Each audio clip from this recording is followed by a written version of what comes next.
The revolution cannot triumph without the emancipation of women. March 8, 1987. Preface.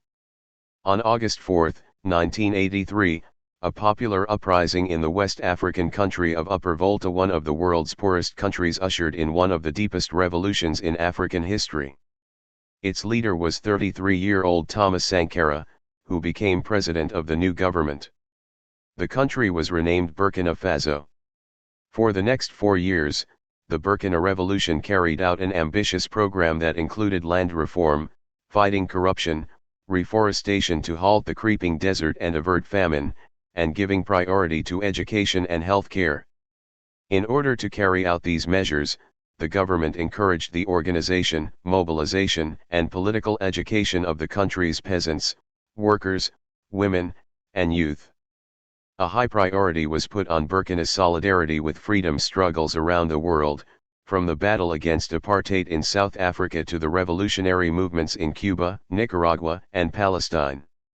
On October 15, 1987, Sankara was murdered in the course of a counter-revolutionary military coup that destroyed the revolutionary government. 1 week before his death, speaking about the slain Cuban revolutionary leader Che Guevara, Sankara stated that while revolutionaries as individuals can be murdered, you cannot kill ideas.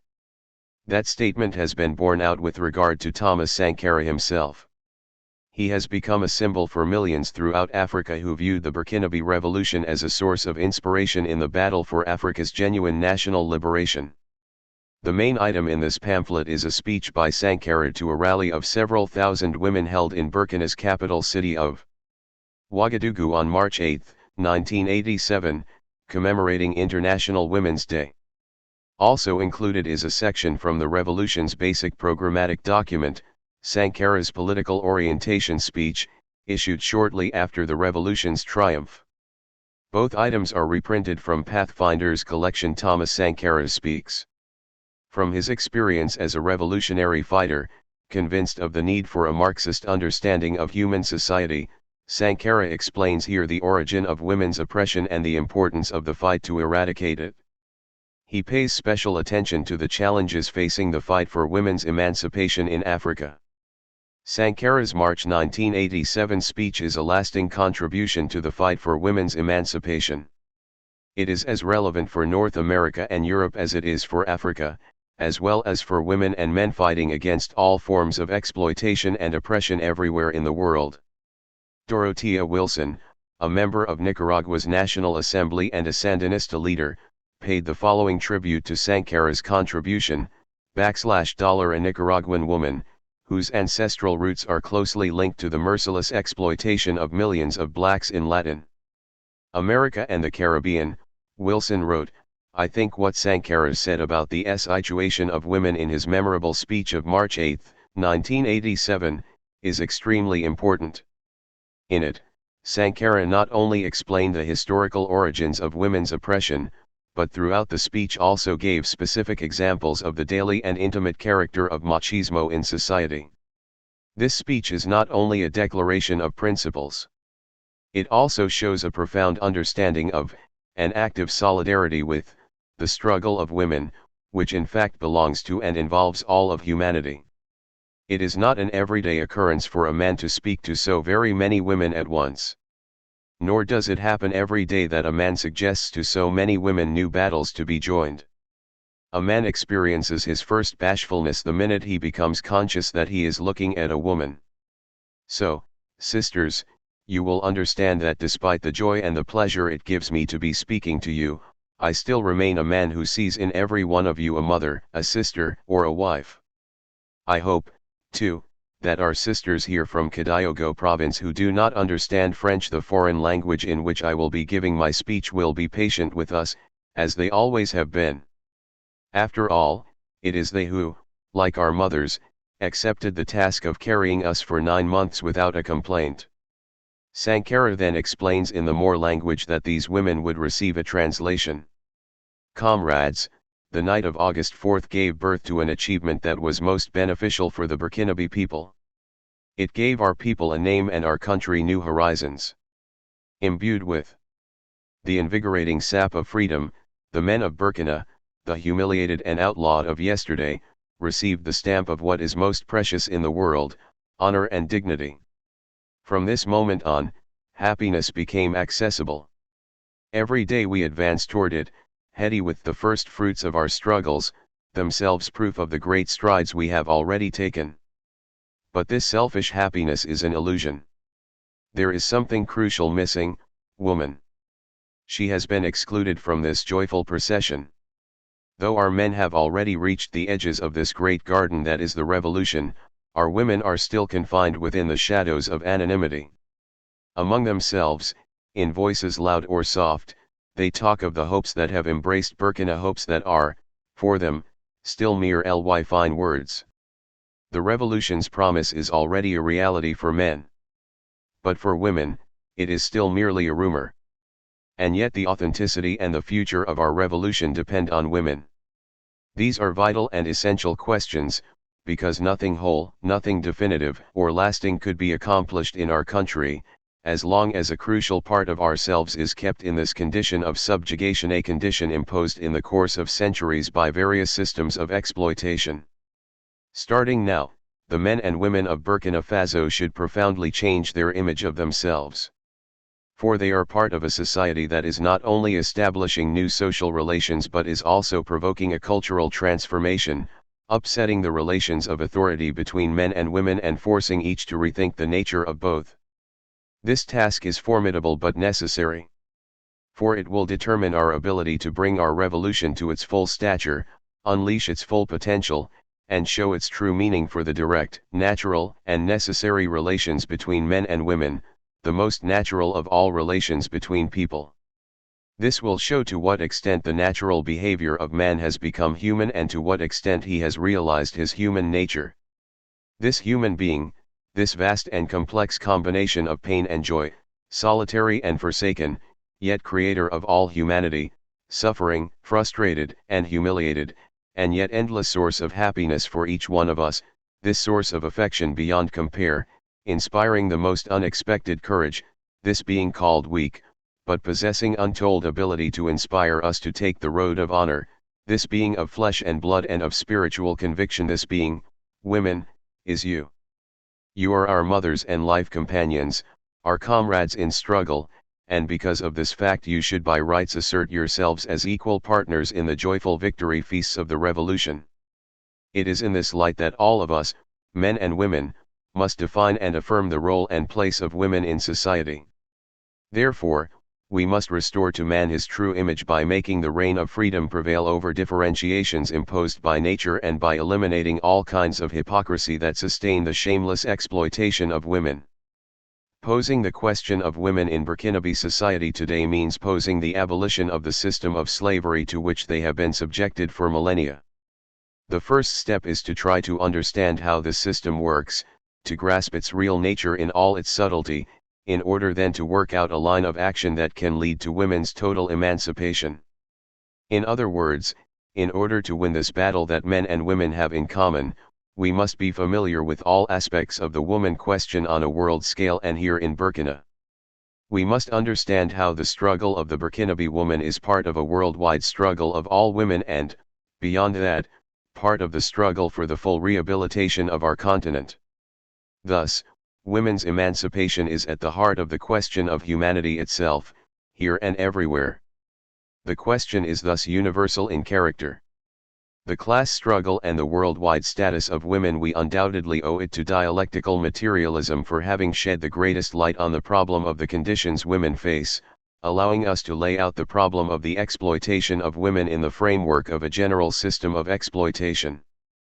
Dialectical materialism defines human society not as a natural, unchangeable fact, but as something working on nature. Humankind does not submit passively to the power of nature. It takes control over this power. This process is not an internal or subjective one. It takes place objectively in practice, once women cease to be viewed as mere sexual beings and we look beyond their biological functions and become conscious of their weight as an active social force. What is more, woman's consciousness of herself is not only a product of her sexuality. It reflects her position as determined by the economic structure of society, which in turn expresses the level reached by humankind in technological development and relations between classes. The importance of dialectical materialism lies in having gone beyond essential biological limits and simplistic theories about our being slaves to nature and having laid out the facts in their social and economic context. From the first beginnings of human history, man's mastering of nature has never been accomplished with his bare hands alone. The hand with the opposable thumb reaches out for the tool, which increases the hand's power. It was thus not physical attributes alone, musculature or the capacity to give birth, for example, that determined the unequal status of men and women. Nor was it technological progress as such that institutionalized this inequality. In certain cases, in certain parts of the globe, women were able to eliminate the physical difference that separated them from men. It was rather the transition from one form of society to another that served to institutionalize women's inequality. This inequality was produced by our own minds and intelligence in order to develop a concrete form of domination and exploitation. The social function and role to which women have been relegated ever since is a living reflection of this fact. Today, her childbearing functions and the social obligation to conform to models of elegance determined by men prevent any woman who might want to from developing a so-called male musculature. For millennia, from the Paleolithic to the Bronze Age, relations between the sexes were, in the opinion of the most skilled paleontologists, positive and complementary in character. So it was for 8 millennia. As Frederick Engels explained to us, relations were based on collaboration and interaction, in contrast to the patriarchy, where women's exclusion was a generalized characteristic of the epoch.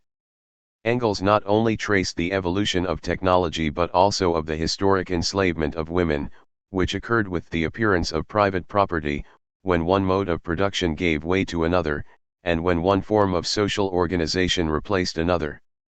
With the intensive labor required to clear the forests, cultivate the fields, and put the natural resources to best use, a division of labor developed.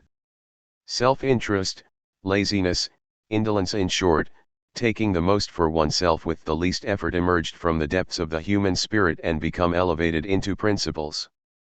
The protective tenderness of the woman toward the family and the clan became a trap that delivered her up to domination by the male.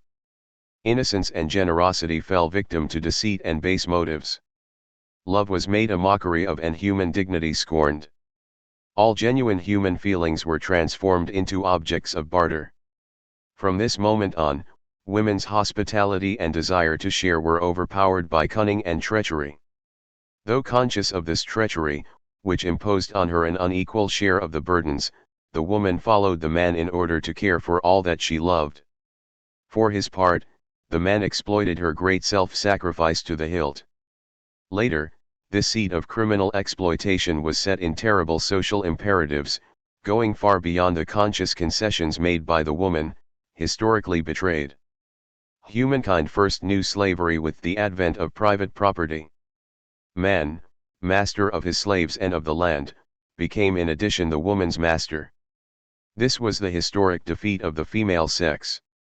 It came about with the upheaval in the division of labor and as a result of new modes of production and a revolution in the means of production. In this way, paternal right replaced maternal right. Property was now handed down from father to son, rather than as before from the woman to her clan. The patriarchal family made its appearance, founded on the sole and personal property of the father, who had become head of the family. Within this family the woman was oppressed. Reigning supreme, the man satisfied his sexual whims by mating with his slaves or courtesans. Women became his booty, his conquest in trade. He profited from their labor power and took his fill from the myriad of pleasures they afforded him.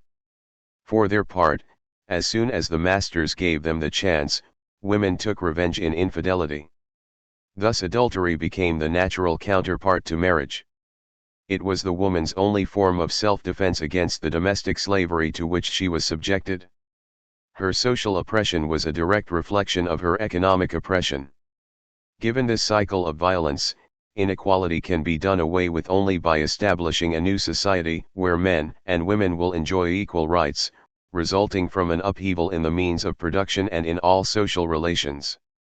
Thus, the status of women will improve only with the elimination of the system that exploits them. In fact, throughout the ages and wherever the patriarchy has triumphed, there has been a close parallel between class exploitation and women's inferior status. Of course, there were brighter periods where women, priestesses, or female warriors, broke out of their oppressive chains. But the essential features of her subjugation have survived and been consolidated, both in everyday activity and in intellectual and moral repression. Her status overturned by private property, banished from her very self, relegated to the role of child-raiser and servant, written out of history by philosophy, Aristotle, Pythagoras, and others, and the most entrenched religions, stripped of all worth by mythology, woman shared the lot of a slave, who in slave society was nothing more than a beast of burden with a human face. So it is not surprising that in its phase of conquest the capitalist system, for which human beings are just so many numbers, should be the economic system that has exploited women the most brazenly and with the most sophistication. So, we are told, manufacturers in those days employed only women on their mechanized looms. They gave preference to women who were married and, among them, to those with a family at home to support. These women paid greater attention to their work than single women and were more docile, having no choice but to work to the point of exhaustion to earn the barest subsistence for their families. So we can see how women's particular attributes are turned against her, and all the most moral and delicate qualities of her nature become the means by which she is subjugated. Her tenderness, her love for her family, the meticulous care she takes with her work, all this is used against her, even as she guards herself against any weaknesses she might have. Thus, throughout the ages and throughout different types of society, women suffered a sorry fate, in a continually reinforced position of inferiority to men. Though her inequality was expressed in many and varied guises, she remained unequal. In slave society, the male slave was looked upon as an animal, a means of production of goods and services. The woman, whatever her social rank, was crushed not only within her own class, but by other classes too. This was the case even for women who belonged to the exp classes. In feudal society, women were kept in a state of absolute dependence on men, justified by reference to women's supposed physical and psychological weakness.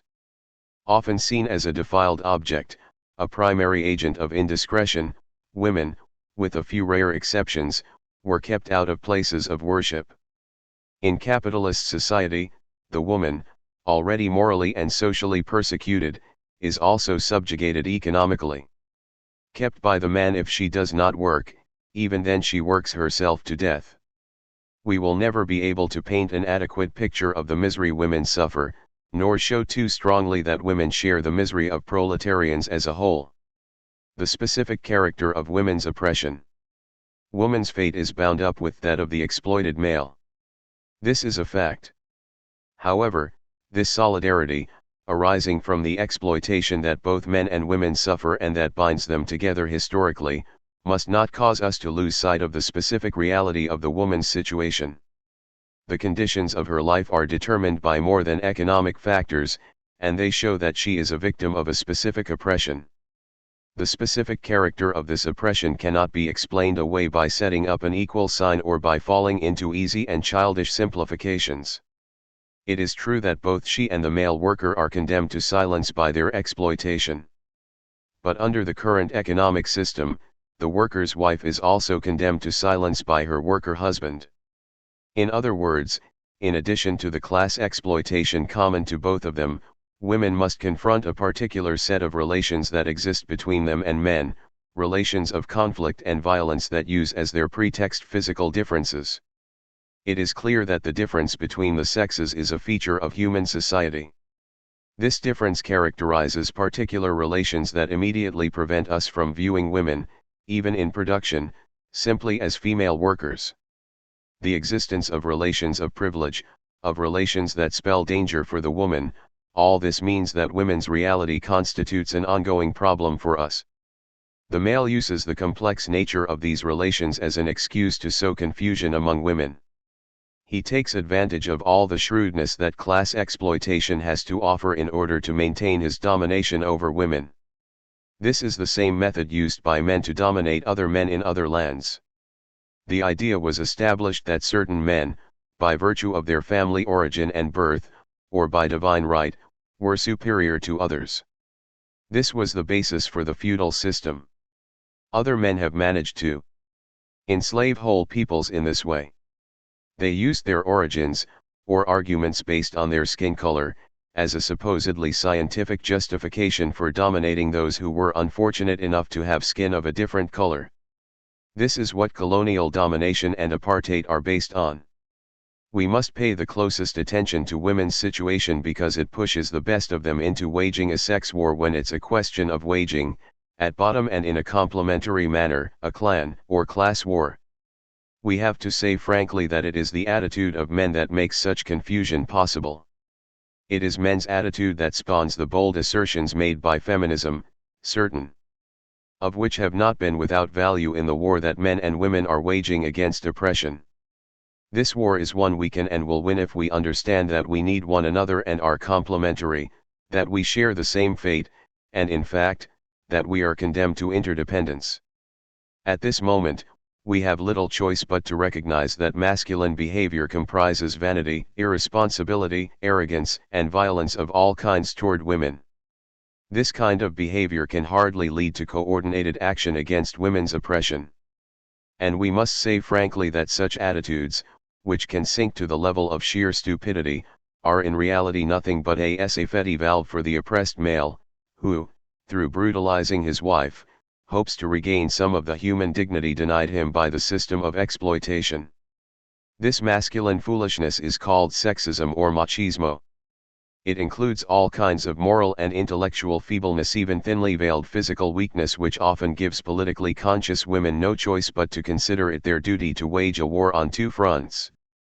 In order to fight and win, women must identify with the oppressed layers and classes of society, such as workers and peasants, etc. The man, however, no matter how oppressed he is, has another human being to oppress, his wife. To say this is, without any doubt, to affirm a terrible fact. When we talk about the vile system of apartheid, for example, our thoughts and emotions turn to the exploited and oppressed blacks. But we forget the black woman who has to endure her husband, this man who, armed with his passbook, allows himself all kinds of reprehensible detours before returning home to the woman who has waited for him so worthily, in such privation and destitution. We should keep in mind, too, the white woman of South Africa. Aristocratic, with every possible material comfort, she is, unfortunately, still a tool for the pleasure of the lecherous white man. The only thing these men can do to blot out the terrible crimes they commit against blacks is to engage in drunken brawls and perverse, bestial sexual behavior. And there is no lack of examples of men, otherwise progressive, who live cheerfully in adultery, but who are prepared to murder their wives on the merest suspicion of infidelity. How many men in Burkina seek so-called consolation in the arms of prostitutes and mistresses of all kinds? And this is not to mention the irresponsible husbands whose wages go to keep mistresses or fill the coffers of bar owners. And what should we think of those little men, also progressive, who get together in sleazy places to talk about the women they have taken advantage of? They think this is the way they will be able to measure up to other men and even humiliate some of them, by having seduced their wives. In reality, such men are pitiful and insignificant. They would not even enter our discussion if it were not for the fact that their criminal behavior has been undermining the morale and virtue of many fine women whose contribution to our revolution could be of the utmost importance. And then there are those more or less revolutionary militants, much less revolutionary than more, who do not accept that their wives should also be politically active, or who allow them to be active by day and by day only, or who beat their wives because they have gone out to meetings or to a demonstration at night. Oh, these suspicious, jealous men! What narrow-mindedness! And what a limited, partial commitment! For is it only at night that a woman who is disenchanted and determined can deceive her husband? And what is this political commitment that expects her to stop political activity at nightfall and resume her rights and responsibilities only at daybreak?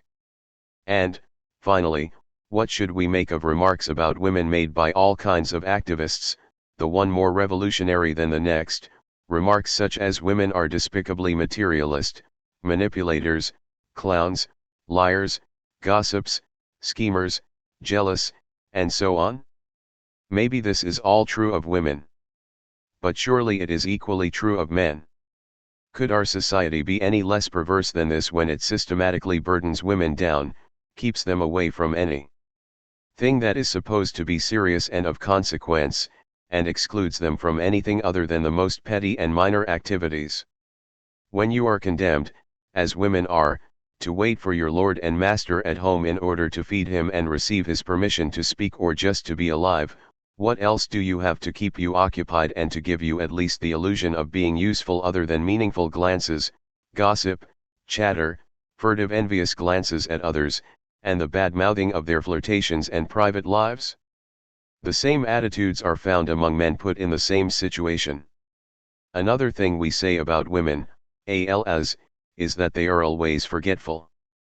We even call them bird brains. But we must never forget that a woman's whole life is dominated, tormented by a fickle, unfaithful, and irresponsible husband and by her children and their problems. Completely worn out by attending to the entire family, how could she not have haggard eyes that reflect distraction and absent-mindedness? For her, forgetting becomes an antidote to the suffering, a relief from the harshness of her existence, a vital self-defense mechanism. But there are forgetful men, too, a lot of them. Some forget by indulging in drink or drugs, others through the various kinds of perversity they engage in throughout life. Does anyone ever say that these men are forgetful? What vanity! What banality! Banalities, though, that men revel in as a way of concealing the weaknesses of the masculine universe, because this masculine universe in an exploitative society needs female prostitutes. We say that both the female and the prostitute are scapegoats. We deify them, and when we are done with them we sacrifice them on the altar of prosperity of a system of lies and plunder. Prostitution is nothing but the microcosm of a society where exploitation is a general rule. It is a symbol of the contempt men have for women. And yet this woman is none other than the infant figure of the mother, sister, or wife of other men, thus of every one of us. In the final analysis, it is the unconscious contempt we have for ourselves. There can be prostitutes only as long as there are pimps and those who seek prostitutes.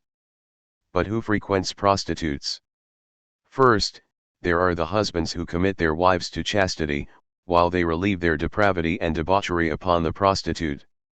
This allows them to treat their wives with a seeming respect, while they reveal their true nature at the bosom of the lady of so-called pleasure. So on the moral plane, prostitution becomes the counterpart to marriage. Tradition, customs, religion, and moral doctrines alike seem to have no difficulty adapting themselves to it. This is what our church fathers mean when they explain that sewers are needed to assure the cleanliness of the palace. Then there are the unrepentant and intemperate pleasure seekers who are afraid to take on the responsibility of a home with its ups and downs, and who flee from the moral and material responsibility of fatherhood. So they discreetly seek out the address of a brothel, a gold mine of relations that entail no responsibility on their part.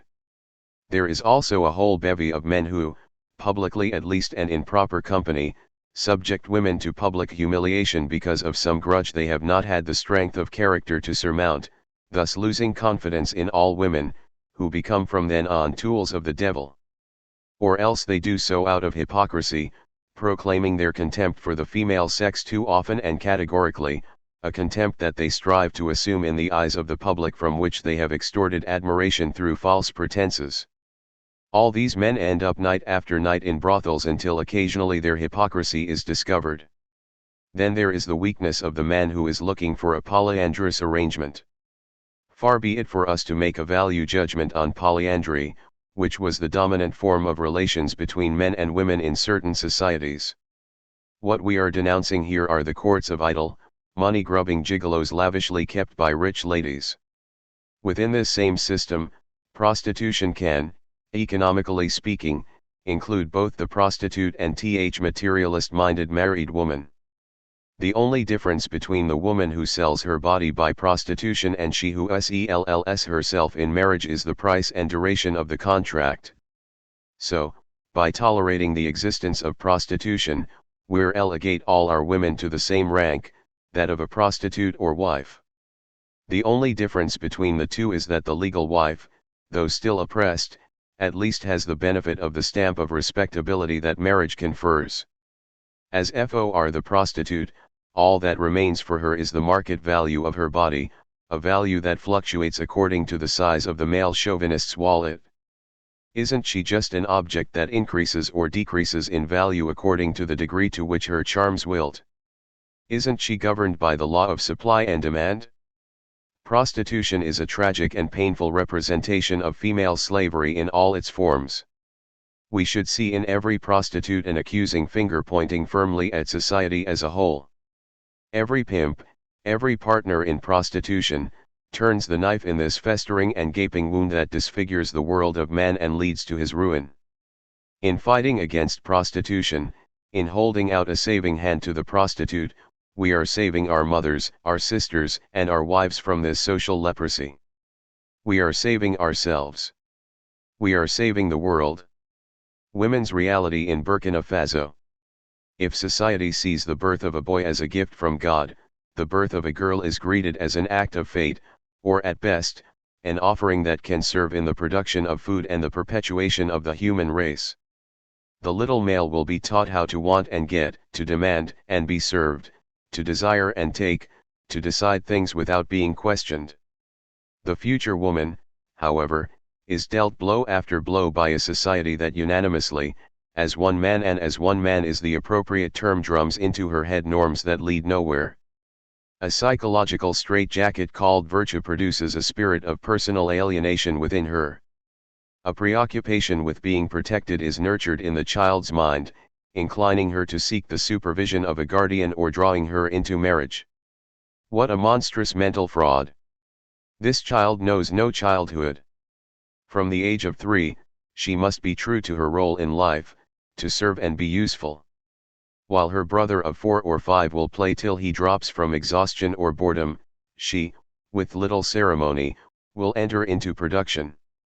She already has a trade, assistant housewife. It is an occupation without pay since, as is generally said, a housewife does nothing. Do we not write housewife on the identity cards of women who have no income, signifying that they have no job, that they are not working? With the help of tradition and obligatory submissiveness, our sisters grow up more and more dependent, more and more dominated, more and more exploited, and with less and less free time for leisure. While the young man's road is strewn with opportunities to develop himself and take charge of his life, at every new stage of the young girl's life the social straitjacket is pulled tighter around her. She will pay a heavy price for having been born female. And she will pay it throughout her whole life, until the weight of her toil and the effects of her physical and mental self-negation lead her to the day of eternal rest. She is an instrument of production at the side of her mother, who is already more of a matron than a mother. She never sits idle, is never left to her games and toys like her brother. Whichever direction we turn from the central plateau in the northeast, dominated by societies where power is highly centralized, to the west, where the powers of the village communities are decentralized, or to the southwest, the land of scattered collectives, the traditional form of social organization has at least one point in common: the subjugation of women. In our 8,000 villages, on our 600,000 plots of land, and in our million and more households, on the question of women we can see identical or similar approaches. From one end of the country to the other, social cohesion as defined by men requires the subjugation of women and the subordination of the young. Our society, still too primitively agrarian, patriarchal, and polygamous by far, turns the woman into an object of exploitation for her labor power and of consumption for her reproductive capacity. How do women manage to live out this peculiar dual identity, which makes them, at one and the same time, the vital knot that ties together the whole family by their presence and attention, guarantees its fundamental unity, and yet also makes them marginalized and ignored. The woman leads a twofold existence indeed, the depth of her social ostracism being equaled only by her own stoic endurance. In order to be able to live in harmony with the society of man, in order to obey his command, she envelops herself in demeaning and self-effacing detachment. She sacrifices herself to this. Woman, you are the source of life, yet an object, mother, yet domestic servant, nurturer, yet pseudo-woman, you can do the bidding of both soil and hearth, yet you are invisible, faceless, and voiceless. You are the pivot, the unifier, yet a being in chains, shadow of the male shadow. The woman is the pillar of family well-being, the midwife, washerwoman, cleaner, and cook. She is errand runner, matron, farmer, healer, gardener, grinder, saleswoman, worker. She is labor power working with obsolete tools, putting in hundreds of thousands of hours for a hopeless level of production. Every day our sisters, fighting as they are on the forefronts of our war against disease, hunger, poverty, and degeneracy, feel the pressure of changes over which they have no control. For every single one of the 800,000 males who emigrate from Burkina, a woman takes on an additional load. The 2 million Burkinabe men who live outside the country thus exacerbate the sexual imbalance that puts women today at 51.7% of the total population, or 52.1% of the potentially active population. Too overburdened to give the necessary attention to her children, too exhausted to think of herself, the woman continues to slave away the grinding wheel, wheel of fortune, drive wheel, spare wheel, the big wheel. Broken on the wheel and bullied, women, our sisters and wives, pay for creating life, for sustaining life. Socially they are relegated to third place, after the man and the child, just like the third world, arbitrarily held back, the better to be dominated and exploited. Subjugated, the woman goes from a protective guardian who exploits her to one who dominates her and exploits her even more. She is first to work and last to rest. She is first to fetch water and wood, first at the fire, yet last to quench her thirst. She may eat only if there is food left, and then only after the man. She is the very keystone of the family, carrying both family and society on her shoulders, in her hands, and in her belly. In return, she is paid with oppressive, pro-population growth ideology, food taboos, overwork, and malnutrition. Society rewards her with dangerous pregnancies, self-effacement, and innumerable other evils that make maternal deaths one of the most intolerable, unspeakable, and shameful defects of our society. Predatory intruders come to this bedrock of alienation from afar and foment the isolation of women, making their condition even more precarious. The euphoria of independence left women with all hopes dashed. Segregated off during negotiations, absent from all decisions, vulnerable, and at the mercy of all, she has continued to be victim to family and society. Capital and bureaucracy have banded together to maintain her subjugation. Imperialism has done the rest. With an education level only half that of men and with little training in skilled trades, women are 99% illiterate, are discriminated against in the job market and confined to secondary jobs, and are the first to be harassed and fired. Yet burdened as they are by 100 traditions and 1,000 excuses, never seeing the light at the end of the tunnel, women have continued to rise to challenge after challenge. They have had to keep going, whatever the cost, for the sake of their children, their family, and for society in general. Capitalism needed cotton, shea nuts, and sesame for its industries. Women, our mothers, in addition to all the tasks they were already carrying out, found themselves responsible for harvesting these too. In the towns, where civilization is supposedly a liberating force for women, they have found themselves decorating bourgeois parlors, selling their bodies to survive, or serving as commercial bait for advertising. Women from the petty bourgeoisie no doubt live better on an economic level than women in the countryside. But are they really freer, more liberated, or more Respected. Are they really entrusted with more responsibility? We must do more than ask questions in this regard. We must take a stand. Many problems still persist, whether in the domain of jobs, access to education, women's status in legal codes, or even just at the level of everyday life. The Burkinabe woman still remains the one who follows the man, rather than going side by side. The different neocolonial regimes that have been in power in Burkina have had no better than a bourgeois approach to women's emancipation, which brought only the illusion of freedom and dignity. It was bound to remain that way as long as only a few petty bourgeois women from the towns were concerned with the latest fad in feminist politics, or rather primitive feminism, which demanded the right of the woman to be masculine. Thus the creation of the Ministry of Women, headed by a woman, was touted as a victory. Did we really understand the situation faced by women? Did we realize we were talking about the living conditions of 52% of the Burkinabe population? Did we understand that these conditions were the product of entire social, political, and economic infrastructures and pervasive backward conceptions, and that their transformation therefore could not rest with a single ministry, even if this were led by a woman? The answer is very clear. The women of Burkina were able to ascertain after several years of this ministry's existence that nothing had changed for them. And it could not be otherwise, given that the approach to the question of women's liberation that led to the creation of the pseudo-ministry refused to recognize, show, and take into account the real cause of women's subjugation and exploitation.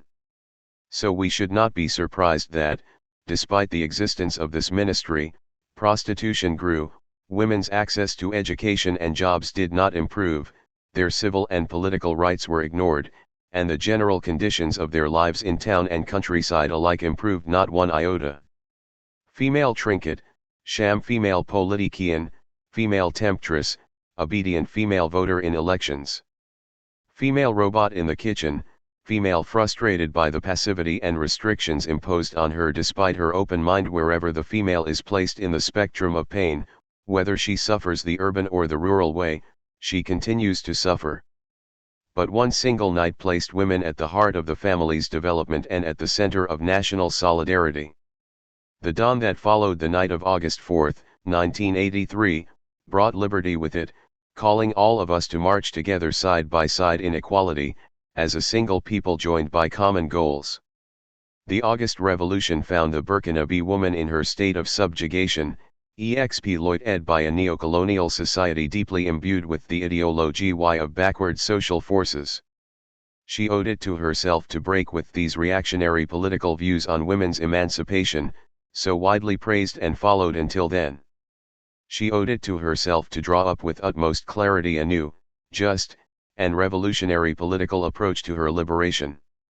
The political orientation speech had this to say specifically in regard to Wamarai: women will be an integral part of all the battles we will have to wage against the various shackles of neocolonial society and for the construction of a new society.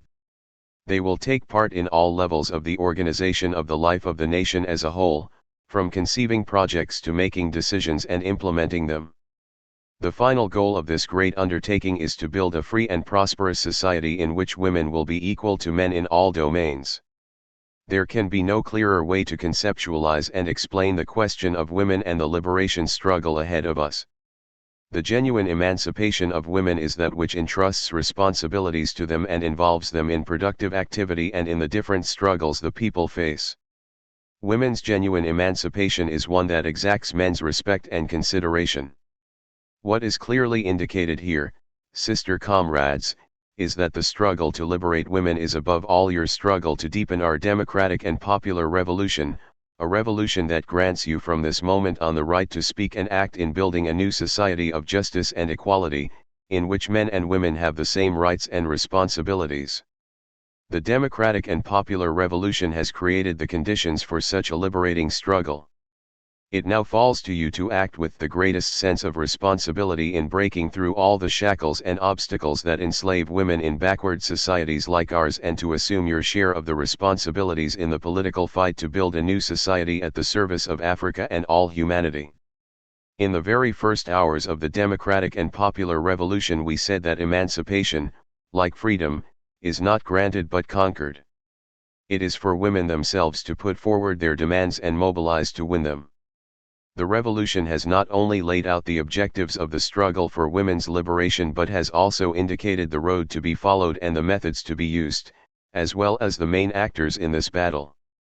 We have now been working together, men and women, for 4 years in order to achieve success and come closer to our final goal. We should note the battles waged and the victories won, as well as the setbacks suffered and the difficulties encountered. This will aid us in preparing and leading future struggles. So what tasks does our democratic and popular revolution have in respect to women's emancipation? What acquisitions do we have, and what obstacles still remain? One of the main acquisitions of the revolution with regard to women's emancipation was, without any doubt, the establishment of the Women's Union of Burkina, UFB. This is a major acquisition because it has provided the women of our country with a framework and a solid mechanism with which to wage a successful fight. Establishing the UFB represents a big victory in that it allows for the mobilization of all politically active women around well-defined and just objectives, under the leadership of the National Council of the Revolution. The UFB is an organization of militant and serious women who are determined to change things, to fight until they win, to fall and fall again, but to get back on their feet and go forward without retreating.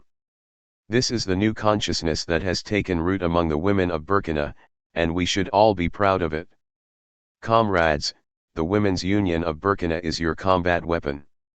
It belongs to you. Sharpen it again and again so that its blade will cut more deeply, bringing you ever greater victories. The different initiatives directed at women's emancipation that the government has taken over a period of a little more than 3 years are certainly inadequate. But they have put us on the right road, to the point where our country can present itself as being in the vanguard of the battle to liberate women. Women of Burkina participate more and more in decision-making and in the real exercise of popular power. They are present everywhere the country is being built. You can find them at every worksite, in the Sankara Valley irrigation project, in our reforestation programs, in vaccination brigades, in Operation Clean Town, in the battle for the railroad, and so on. Step by step, the women of Burkina have gained a foothold everywhere, asserting themselves and demolishing all the male chauvinist, backward conceptions of men. And this process will go on until women are present in Burkina's entire social and professional fabric. For 3.5 years our revolution has worked to systematically eliminate all practices that demean women, such as prostitution and related activity, like vagrancy and female juvenile delinquency, forced marriages, female circumcision, and their particularly difficult living conditions. By working to solve the water problem, by building windmills in the villages, by assuring the widespread use of the improved stove, by building public nurseries, carrying out daily vaccinations, and encouraging healthy, abundant, and varied eating habits, the revolution has no doubt greatly contributed to improving the quality of women's lives. Women, for their part, must commit themselves to greater involvement in the fight against imperialism. They should be firm in producing and consuming Burkinabe goods, and, as producers and consumers of locally produced goods, always strive to be a major factor in our economy. Though the August Revolution has already done much for the emancipation of women, this is still far from adequate. Much remains to be done. And in order to continue our work and do it even better, we must be more aware of the difficulties still to be overcome. They are many. At the very top of the list are the problems of illiteracy and low political consciousness. Both of these problems are intensified by the inordinate influence reactionary social forces exert in backward societies like ours. We must work with perseverance to overcome these two main obstacles. As long as women do not have a clear appreciation of the just nature of the political battle to be fought and do not see clearly how to take it forward, we can easily run around in circles and eventually slip backwards. This is why the UFB must fully assume its responsibilities. Its members must strive to overcome their own weaknesses and break with the kind of practices and behavior traditionally thought of as female behavior we unfortunately often still see today. I am talking here about all those petty meannesses like jealousy, exhibitionism, continual empty, negative, and unprincipled criticism, mutual defamation, supersensitive subjectivity, and rivalries. Revolutionary women must overcome this kind of behavior, which is particularly acute on the part of petty bourgeois women. It jeopardizes all collective effort, while the fight for women's liberation is one that must be organized, thus entailing the combined contribution of all women. We must collectively remain alert to women's access to productive work. It is this work that emancipates and liberates women by assuring them economic independence and a greater social role, as well as a more complete and accurate understanding of the world.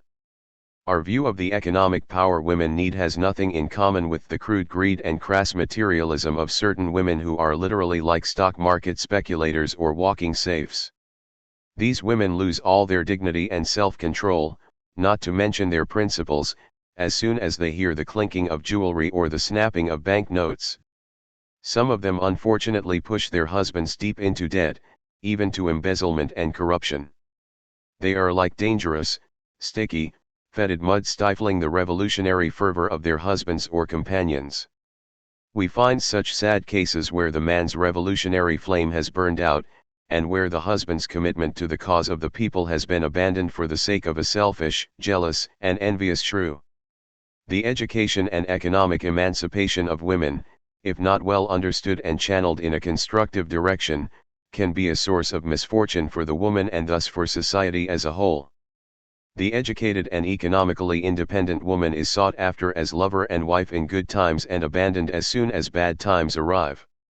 Society passes a merciless judgment on them. An educated woman has trouble finding a husband, it is said. The woman with independent means is suspect.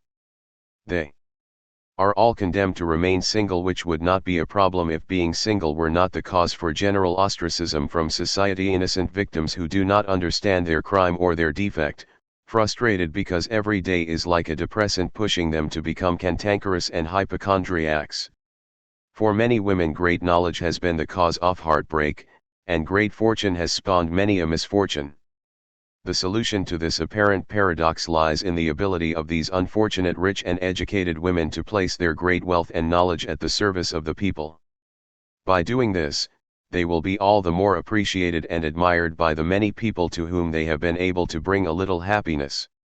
How could such women possibly feel alone in these conditions? How could they not know emotional fulfillment when they have taken their love of themselves and turned it into love of others? Our women must not pull back in the face of the many different aspects of their struggle, which leads them to courageously and proudly take full charge of their own lives and discover the happiness of being themselves, not the domesticated female of the male. Even today many of our women put themselves under a man's cover as the surest solution to oppressive gossip. They marry without love or joy, just to serve some bore, some dreary male who is far removed from real life and cut off from the struggles of the people. Often, women will simultaneously demand some HA independence and at the same time protection, or, even worse, to be put under the colonial protectorate of a male. They do not believe that they can live otherwise. No.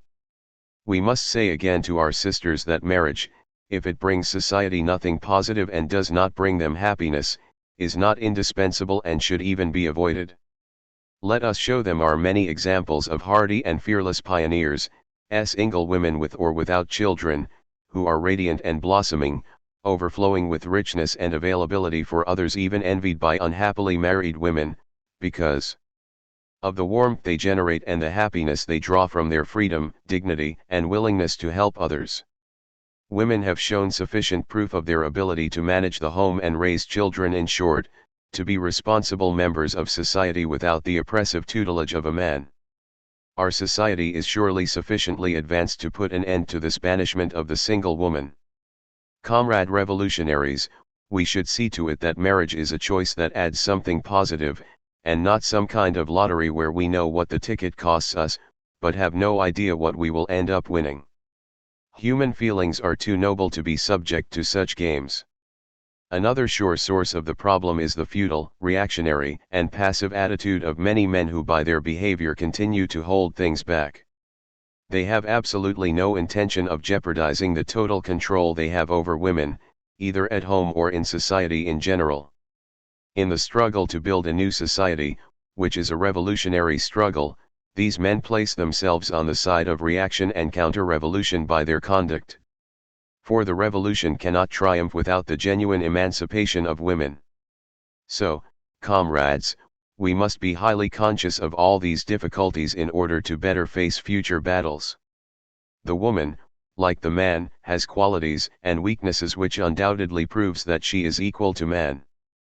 Placing the emphasis deliberately on woman's qualities in no way means we have an idealistic vision of her. We simply aim to single out her qualities and capacities that men and society have always hidden in order to justify her exploitation and subjugation. How should we organize ourselves to accelerate the march forward to emancipation? Though our resources are ridiculously small, our goals are ambitious. The will to go forward, our firm conviction, is not sufficient to win. We must marshal our forces, organize them, and channel them all toward winning our struggle. Emancipation has been a topic of discussion in our country for more than 2 decades now. It has been an emotional discussion. Today, we must approach the question in its overall context. We must not shirk our responsibility by failing to bring possible forces into the struggle and leaving this pivotal question of women's emancipation off to the side. We must likewise avoid rushing out ahead, leaving far behind those, especially the women, who should be on the front lines. At the governmental level, guided by the directives of the National Council of the Revolution, a consistent plan of action to benefit women will be implemented involving all the different ministerial departments and assigning the short and medium term responsibility of each. This plan of action, far from being a list of pious wishes and other feelings of pity, shall be a guide to stepping up revolutionary action, since it is in the heat of struggle that important and decisive victories are won. This plan of action should be conceived by ourselves, for ourselves. Our wide-ranging, democratic discussions should produce bold resolutions that build our confidence in women. What do men and women want for women? This is what we will include in our plan of action.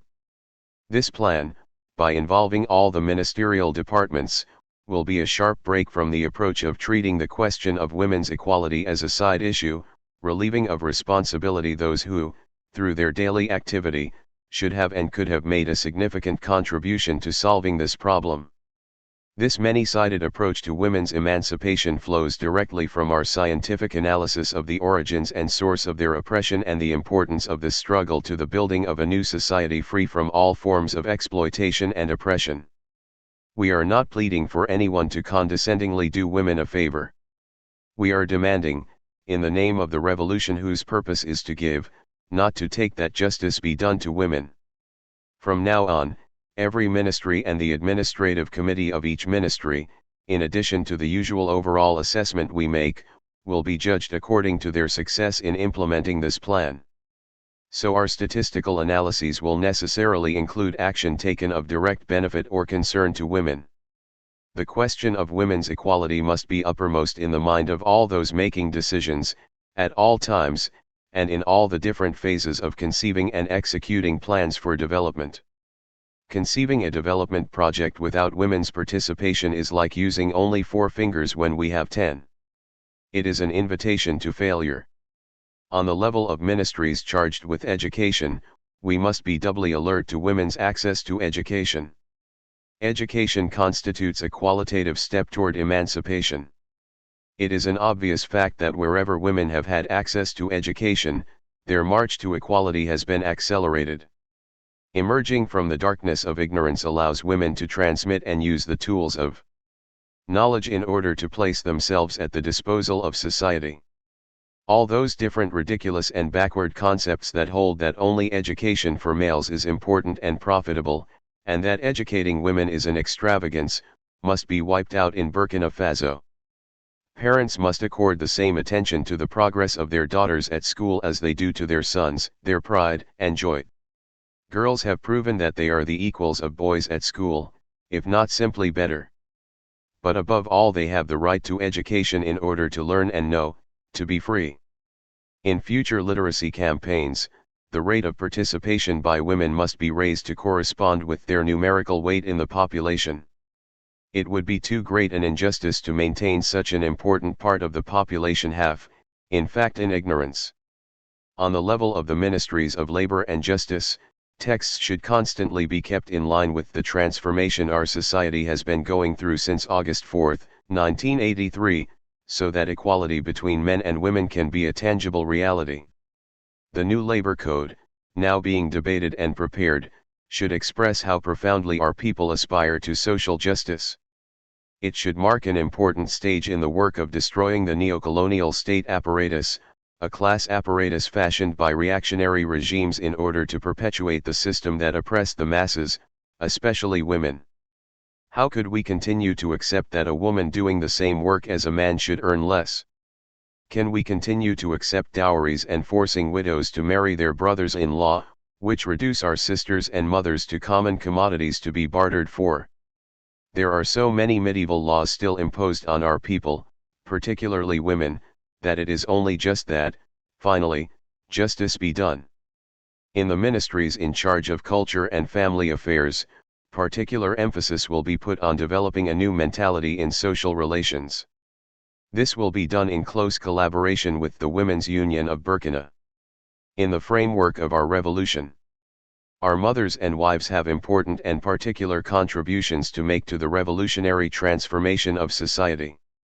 The education of our children, efficient management of the family budget, family planning, the forging of a family spirit, patriotism, these are all important attributes that should effectively contribute to the birth of a revolutionary morality and an anti-imperialist lifestyle, all preludes to a new society. In the home, women should take particular care to participate fully in improving the quality of life. As Burkinabe, living well means eating well and wearing clothes made in Burkina. It means keeping a clean and pleasant home, because this in itself has an important impact on relations within the family. Living in squalor produces squalid relations. Look at pigs if you don't believe me. And the transformation of our mentality would be incomplete if the new woman is stuck living with a man of the old kind. Where is men's superiority complex more pernicious, yet more crucial, than in the home where the mother, a guilty accomplice, teaches her offspring sexist and unequal rules? Such women perpetuate sexual complexes right from the beginning of a child's education and the formation of its character. In addition, what use are our efforts to draw someone into political activity during the day if this newly involved comrade finds himself with a reactionary and demobilizing woman at night? And what about housework, this all-consuming, brutalizing work that has a tendency to turn you into robots and leave no time or energy to think? This is why we need resolute action directed toward men and at implementing a large-scale network of social services such as nurseries, daycare centers, and cafeterias. This would allow women to more easily take part in revolutionary debate and action. Each child, whether rejected as the mother's failure or doted on as the father's pride, should be of concern to society as a whole, everyone the object of society's attention and affection. Men and women will, from now on, share all the tasks in the home. The plan of action to benefit women should be a revolutionary tool aimed at the general mobilization of all our political and administrative structures for women's emancipation. Comrades, I repeat, for it can correspond to the real needs of women, this plan must be subjected to a democratic discussion at every level of the UFB's structures. The UFB is a revolutionary organization. As such, it is a school for popular democracy, governed by the organizational principles of criticism and self-criticism and democratic centralism. It should dissociate itself from those organizations where mystification has won out over concrete objectives. Such a demarcation can be a permanent and effective acquisition only if the comrades of the UFB carry out a resolute struggle against the weaknesses that unfortunately still persist in some female milieus. We are not talking here about rallying women for appearance sake or for any other electoralist, demagogic, or otherwise reprehensible ulterior motive. We are talking about assembling women fighters to win victories. We must fight in an orderly way and around a program of action decided democratically within the different committees, taking fully into account each revolutionary structure's framework of organizational autonomy. Every leader of the Women's Union of Burkina must be completely absorbed in the responsibilities she has in her particular structure in order to be effective in action. The UFB needs to carry out vast political and ideological educational campaigns among its leaders in order to strengthen its organization and structures on all levels. Comrades, members of the UFB, your union, our union, must participate fully in the class struggle on the side of the masses. Those millions whose consciousness was dormant and who have now been awakened by the advent of the revolution represent a formidable force. On August 4, 1983, we Burkinabe made a decision to rely on our own resources, which means in large part on the resources that you, the women of Burkina, represent. In order to be useful, your energies have to be focused as one on the struggle to eliminate imperialism's economic domination and every breed of exploiter. As a tool for mobilization, the UFB will have to work to forge a highly developed political awareness on the part of its members, so that they can throw themselves totally into accomplishing the different actions the government undertakes to improve the situation of women. Comrades, only the revolutionary transformation of our society can create the conditions for your liberation. You are dominated by both imperialism and by men. In every male languishes the soul of a feudal lord, a male chauvinist, which must be destroyed. This is why you must eagerly embrace the most advanced revolutionary slogans to make your liberation real and to advance toward it more rapidly. This is why the National Council of the Revolution notes with great joy how intensely you are participating in the big national development projects and encourages you to give greater and greater support to the August Revolution, which is above all your revolution. By participating massively in these projects you are showing yourselves to be even more worthy, given that in its division of tasks, society has always sought to relegate you to the least important tasks. We can see now that your apparent physical weakness is nothing more than the result of norms of appearance and fashion that society has imposed on you because you are female. As we go forward, our revolution must break from all those feudal conceptions that lead us to ostracize the unmarried woman without realizing that this is merely another form of appropriation, which decrees each woman the property of a man. This is why young mothers are looked down upon as if they were the only ones responsible for their situation, whereas there is always a guilty man involved. This is how childless women can come to be oppressed by antiquated beliefs, when there is a scientific explanation for their infertility, which science can correct. In addition, society has imposed on women norms of beauty that violate the integrity of their bodies, such as female circumcision, scarring, the filing of teeth, and the piercing of lips and noses. Practicing these norms is of dubious value. In the case of female circumcision, it can even endanger a woman's ability to have children and affect her emotional life. Other types of bodily mutilation, though less dangerous, like the piercing of ears and tattoos, are no less an expression of women's conditioning, imposed by society if a woman wants to find a husband. Sisters, you make a great effort to win a husband. You pierce your ears and do violence to your body to be acceptable to men. You hurt yourselves so that the man can hurt you even more. Women, my comrades in arms, I am addressing myself to you, you who led miserable lives in town and village alike. In the countryside, you sag under the weight of the various burdens of dreadful exploitation that is, justified and explained away. In the towns, you are supposedly happy, yet deep down you are miserable from one day to the next, laden down with tasks. In the early morning, the woman turns round and round in front of her wardrobe like a spinning top, wondering what to wear not so as to be dressed and protect herself against the weather but in order to please men. Every day she is supposed to oblige to please men. You women, when it is time to rest, you have the sad look of one who has no right to rest. You are obliged to ration yourself, be chaste, and diet in order to maintain a figure that men will desire. At night, before going to bed, you cover yourselves with makeup, With those numerous products that you detest so much, we know you do, but that might hit an indiscreet wrinkle, an unfortunate sign of age always considered to have come too soon, age that has started to show, or a premature plumpness. There you are obliged to go through a 2-hour ritual every night to preserve your best attributes, only to be ill-rewarded by an inattentive husband. Then you start all over again at dawn.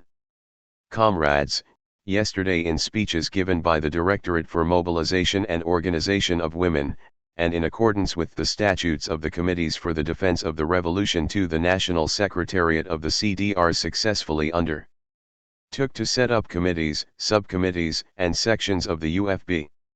The Political Commission, which is in charge of organization and planning, will be responsible for completing the organizational pyramid of the UFB by setting up a national bureau of the organization. We don't need another apparatus led by women to bureaucratically control women's lives, nor to have the occasional underhanded talk among functionaries about women's lives. What we need are women who will fight because they know that without a fight the old order will not be destroyed and no new order can be built. We are not looking to organize the status quo but to definitively destroy and replace it. The National Bureau of the UFB should be made up of convinced and determined cadres who will always be available as long as our great task lies ahead. And the fight begins at home. These cadres should be conscious of the fact that in the eyes of the masses they represent the image of the emancipated, revolutionary woman and should conduct themselves accordingly. Comrades, sisters, and brothers, experience shows us more and more that in changing the classical order of things only the organized people are capable of wielding power democratically. Justice and equality are the basic principles that allow women to show that societies are wrong not to have confidence in them on the political and economic level. The woman, wielding the power she has gained among the people, is in a position to rehabilitate all women condemned by history. In undertaking to profoundly and qualitatively transform our society, the changes wrought by our revolution must include the aspirations of the Burkinabe woman.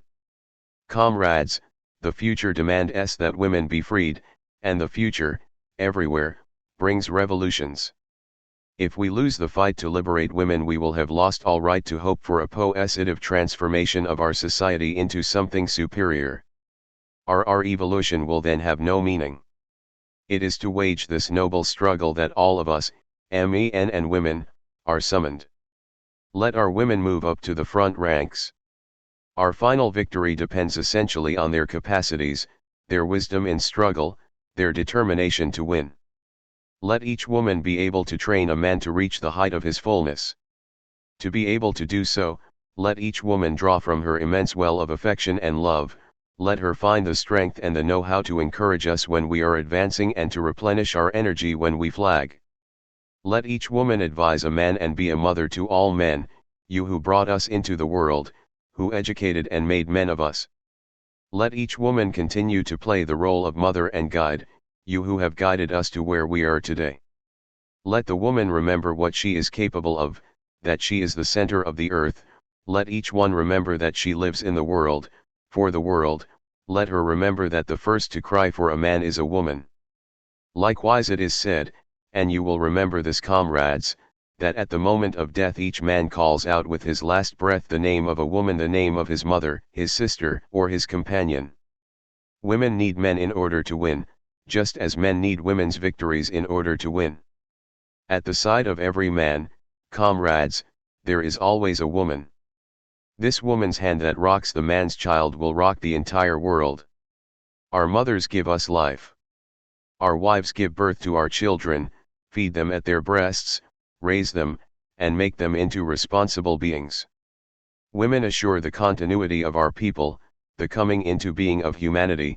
Women ensure that our life's work will go forward. Women sustain the pride of every man.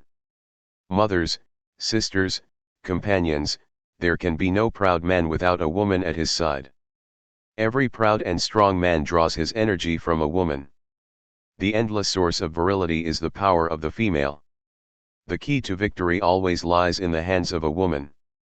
It is by the side of a woman, sister, or companion that our honor and dignity will flood back to us. We all return to a woman to find consolation and the courage and inspiration to set out anew for the battle, to receive the advice that will temper our recklessness or some presumptuous irresponsibility. It is always at the side of a woman that we become men again, and every man is a child for every woman. He who does not love women, who does not respect women, who does not honor women, despised his own mother. Thus, he who despises women destroys the very place from which he is born. He kills himself because he believes he has no right to exist, having come from the generous womb of a woman. Comrades, woe to he who despises women. Woe to all men, here and elsewhere, to all men of all social ranks, wherever they may come from, who despise women, who do not understand, or who forget what the woman represents. You have touched the women, you have struck a rock. You have dislodged a boulder, you will be crushed. 3. Comrades, no revolution, beginning with our own, can triumph without first liberating women. Our struggle, our revolution will be incomplete as long as we understand liberation to mean essentially that of men. After the liberation of the proletariat, the liberation of women still remains to be won. Comrades, every woman is the mother of a man. I would not presume, as a man and a son, to give advice to a woman or to indicate which road she should take. This would be like giving advice to one's mother. But I know, too, that out of indulgence and affection, a mother listens to her son, despite his whims, his dreams, and his vanity. And this is what consoles me and makes it possible for me to address you here. This is why, comrades, we need you in order to achieve the genuine liberation of all of us. I know that you will always find the strength and the time to help us save our society. Comrades, there is no true social revolution without the liberation of women. May my eyes never see and my feet never take me to a society where half the people are held in silence. I hear the roar of women's silence. I sense the rumble of their storm and feel the fury of their revolt. I await and hope for the fertile eruption of the revolution through which they will transmit the power and the rigorous justice issued from their oppressed wombs. Comrades, forward to conquer the future. The future is revolutionary. The future belongs to those who fight. Homeland or death, we will triumph. The weight of the centuries-old traditions of our society has relegated women to the rank of beasts of burden. Women suffer doubly from all the scourges of neocolonial society. First, they experience the same suffering as men. Second, they are subjected to additional suffering by men. Our revolution is in the interests of all the oppressed and those who are exploited in today's society.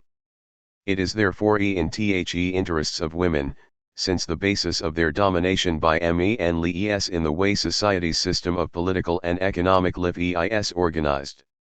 By changing the social order that oppresses women, the revolution creates the conditions for their genuine emancipation. The women and men of our society are all victims of imperialist oppression and domination.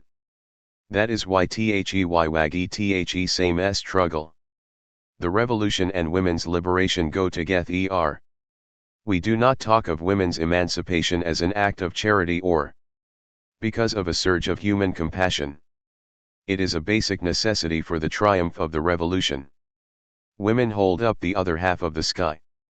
Forging a new mentality on the part of voltaic women that allows them to take responsibility for the country's destiny alongside men is one of the primary tasks of the revolution. At the same time, it is necessary to transform men's attitudes toward women. Up until now, women have been excluded from the realm of decision-making. The revolution, by entrusting responsibilities to women, is creating the conditions for turning loose their fighting initiative. As part of its revolutionary policy, the CNR National Council of the Revolution will work to mobilize, organize, and unite all the active forces of the nation, and women will not lag behind.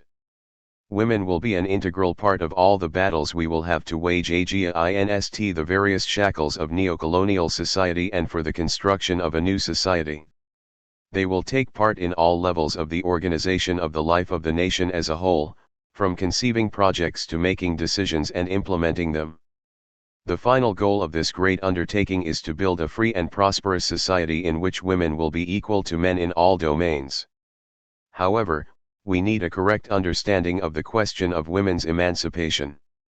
It does not signify a mechanical equality between men and women. It does not mean acquiring habits similar to those of men, such as drinking, smoking, and wearing trousers. Nor will acquiring diplomas make women equal to men or more emancipated. A diploma is not a passport to emancipation. The genuine emancipation of women is that which entrusts responsibilities to them and involves them in productive activity and in the different struggles the people face. Women's genuine emancipation is one that exacts men's respect and consideration. Emancipation, like freedom, is not granted but conquered. It is for women themselves to put forward their demands and mobilize to win them. For that, the democratic and popular revolution will create the necessary conditions to allow voltaic women to realize themselves fully and completely. After all, would it be possible to eliminate the system of exploitation while maintaining the exploitation of women, who make up more than half our society?